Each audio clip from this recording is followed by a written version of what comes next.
અમરેલી જિલ્લામાં આવેલા રાજુલા તાલુકાના ધારેશ્વર ગામ નજીક આવેલ ધાતરવડી નદી પર આવેલ ધાતરવડી ડેમ પાસે 3 ક્વોરી લીઝ દ્વારા બ્લાસ્ટિંગ કરી ધાતરવડી ડેમને નુકસાન પહોંચાડતા મોટી કાર્યવાહી કરવામાં આવી।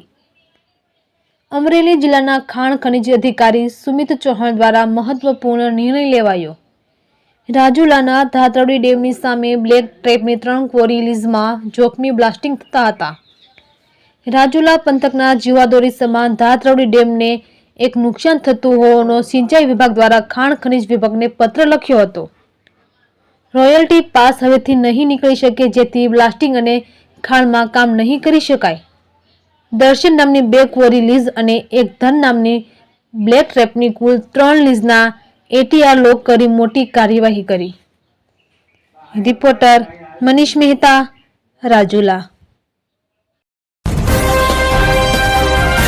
અમરેલી 24 ન્યૂઝ ચેનલને આવા જ લેટેસ્ટ ન્યૂઝ જોવા માટે અમારી સાથે જોડાયેલા રહો અને સબસ્ક્રાઇબ કરો, બેલ બટન દબાવીને નોટિફિકેશન ઓન કરો।